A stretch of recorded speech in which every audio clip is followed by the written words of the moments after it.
पहले मुझे लगता था कि सबको खुश रखने के लिए परफेक्ट होना ज़रूरी है। परफेक्ट बेटी, परफेक्ट बहू, परफेक्ट पत्नी, परफेक्ट माँ। दिन भर घर का काम, बच्चों को संभालना, पति की पसंद नापसंद का ख्याल रखना, और कब सुबह से शाम हो जाती थी मुझे ही नहीं पता चलता था। मैं सोचती थी कि खुद के लिए कुछ समय निकालूंगी, खुद के लिए कुछ करूंगी, लेकिन समय खुद के लिए होता ही नहीं था। और रात में वही गिल्ट, पछतावा, फिर अगले दिन वही सब।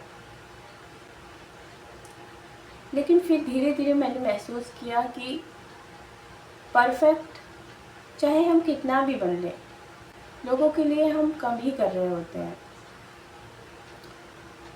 मैंने देखा मैं चाहे कितना भी कर लूँ, जहाँ बात की जाए घर के काम, जिम्मेदारियों की, वो कभी ख़त्म नहीं होने वाली। इसलिए मैंने खुद के बारे में सोचना शुरू किया।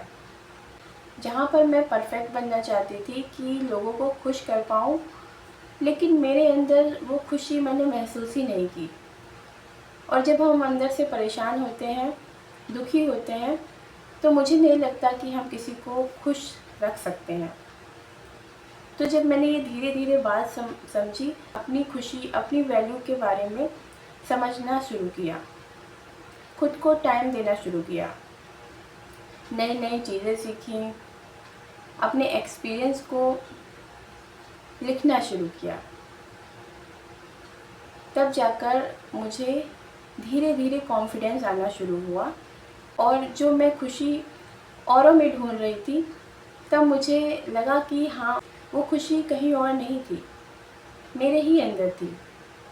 ऐसा नहीं है कि जिम्मेदारियाँ ज़रूरी नहीं हैं, जिम्मेदारियाँ ज़रूरी हैं, लेकिन खुद को खोकर नहीं। तो आप बाहर से दिखाने की चाहे कितनी भी कोशिश कर लें, लेकिन आप ज़्यादा देर तक खुश नहीं रह सकते, क्योंकि लोगों की खुशी उनकी सोच पर डिपेंड करती है। हम चाहे कितना भी कर लें, लेकिन लोगों को हम एक साथ खुश नहीं रख सकते। लेकिन जब हम अंदर से खुश होते हैं, खुद के बारे में भी सोचते हैं, तो हमें कोई रिग्रेट नहीं होता है, और तब हम हर चीज़ दिल से कर पाते हैं। इसलिए परफेक्ट बनना ज़रूरी नहीं है, कंसिस्टेंसी रखना ज़रूरी है। फिर चाहे वो रिश्ता हो, कैरियर हो, या फिर कोई और चीज़ हो।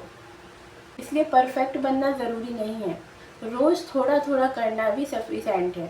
खुद को भी उतनी ही वैल्यू देना ज़रूरी है जितना कि लोगों को।